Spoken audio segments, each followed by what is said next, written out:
Hi Lux Travelers, welcome back to my channel. Jade here with LUXTRVL. We are a boutique luxury travel agency curating door-to-door itineraries for our clients, and we specialize in a few destinations, Maldives being one of them. And I'm going to talk to you about Fairmont, Sirru and Fushi, the secret water island in the atoll of Shaviani.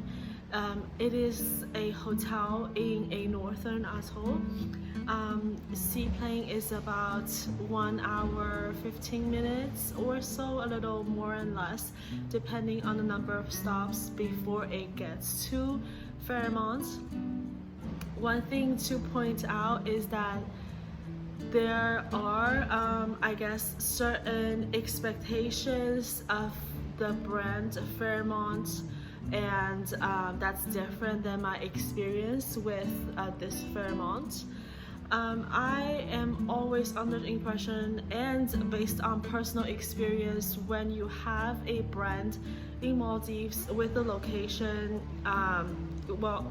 when you have a brand that is represented in the Maldives, it is usually the best and the flagship property of all of the hotel brands in the world. So an example would be like Intercontinental. Intercontinental in Maldives is the best of all intercontinentals in the world. Same goes for the Holiday Inn or any other properties that you can think about, like W, Ritz-Carlton, and Four Seasons. So going to this, I had the same expectations for Fairmont, and I am not confident that it is met. So once you arrive at the airport, you do have very helpful airport staff. I actually don't have any complaint for airport staff at all, because they're all very professional, they're very helpful. But there's no private transfer for Fairmont guests. You are going to be joining in with other guests in a TMA bus shuttle to go from the domestic or international flight terminal to the seaplane terminal. And as the seaplane lounge is moving, so I went to the TMA VIP lounge, which this is, of no fault of Fairmont, because I do know the seaplane lounges are moving into the new terminal, so this is just like a temporary thing. And arriving at Fairmont, we did do some stops. This always changes depending on the TMA schedule. TMA is Trans-Maldivian Airways, which is one of the seaplane companies in Maldives. And the rooms, the resort is beautiful, but the roads are not well maintained. So you have many potholes, especially during the wet season. It is actually not filled after the rain. So the buggy drive could be very bumpy, and it is one of the bigger islands. So that is something to keep in mind. You can tell your driver to slow down, but I will say usually the driver would have paid attention and drive slow, but it's not the case really in my experience in Fairmont. You are met with your butler. Again, my expectations for the butlers was not met at all. I don't have a lot of expectations in terms of having an informal butler that attends more than just my room and other guest rooms at the same time. It is not an exclusive butler, and also I am not expecting the service at Shovel Block, for example. But as a host, I was contacted about 0 times during my stay by my butler to see if I needed buggy pickup or anything else. Even at the times for departure and for the information that I need to get from him, it was difficult to get those in on time, and I actually found out about my departure like on the day. I had to change my departure. So, but usually in Maldives, during your last dinner turn-on service, all of this information is relayed in your room, and I did not receive that, and I was kind of tracking it down around past 10 p.m. that night. It's not something I would say is the norm for luxury properties in Maldives, so I feel like here there are things that requires a lot of improvement. However, on the other hand, there are a lot of helpful people, because people are generally warm when they are in the hospitality industry in Maldives, and they want to help, and they have good standard, the best standard in this destination compared to any other ones that I have been. So I do see a lot of amazing staff.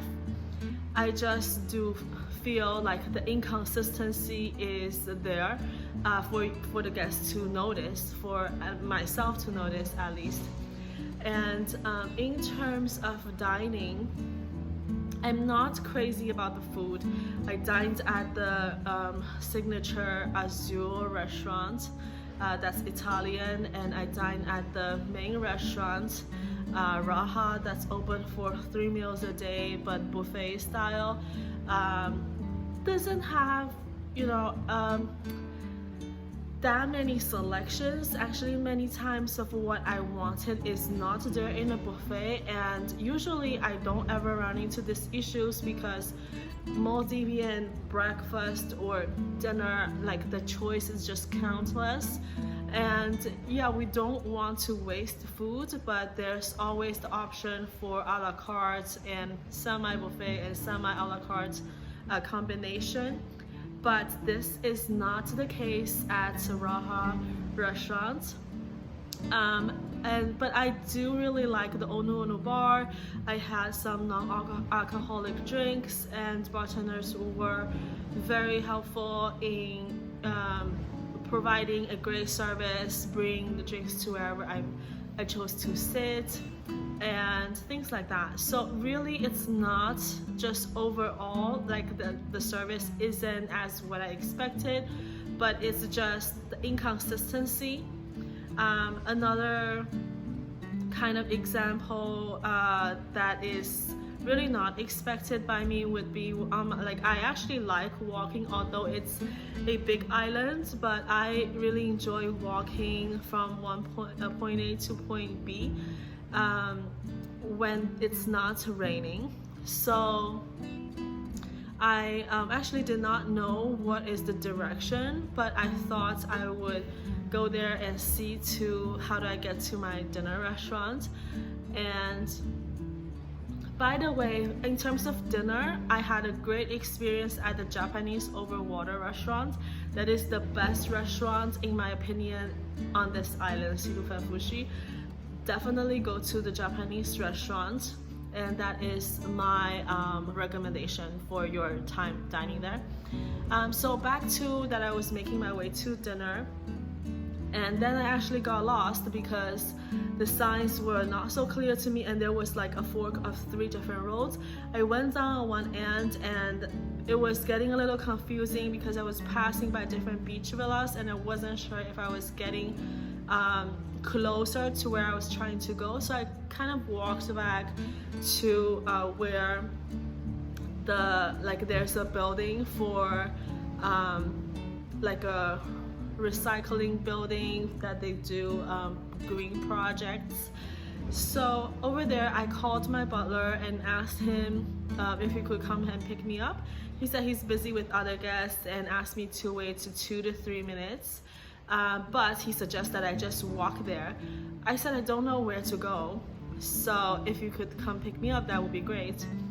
He said yeah, once he finished with his current guest, he'll come get me. And so I just stood there, and it is in the evening, and so there are well, you know, certain things on tropical islands. For myself, it is mosquitoes, but I continue to like wait there. But at the same time, I see another empty buggy passing. I got the driver's attention to ask him where is the dinner restaurant that I'm trying to go. He said it's right there. I said, well, can you take me? And then he said, it is right there. I said, then can you take me there if it's so close by? And at this point, I did tell you that I am not clear on the direction. That's why I didn't continue walking on my own. And instead of telling me the direction, then he started to say there's other people waiting for him and they already caught him, so no, and he just left. And this was, I believe, maybe the first time that a golf cart or like someone would just kind of ignore your request, not even telling someone else to come pick you up if they cannot do it themselves. So that was not something, you know, that you should expect when you go to a 5-star resort in Maldives. And to kind of conclude everything, I think the property is very photogenic. It has a lot of great staffs, but the inconsistency is there in terms of service. Also to note is that I would only recommend this for young honeymoon couples, because like myself, I have to work and have to use my laptop when I am traveling. The majority of the accommodation here on Fairmont, Sirru, Fushi, not here because right now currently I'm at a different space, but the majority of accommodation at Sirru and Fushi will have very limited plugs. By limited, I mean there's like one on each end of the bedside, not really bedside table, just like on the two sides of the bed, and there's no place for you to have a proper table to sit up indoor, and you can't really be sitting outdoors under the sun or like, you know, at night when there's mosquitoes. So it's not really a suitable destination, a suitable hotel for people that have the need to also be connected to your emails during your travel. So however, if you're a young couple, if this is your honeymoon, then definitely go for it. I think the property needs some improvements, and I'll certainly reflect this to the hotel I actually have. So hopefully that changes. And if you look to have everything planned out, coordinated, and assistance from experts, then you can find my email address linked down below. I will see you in the next one.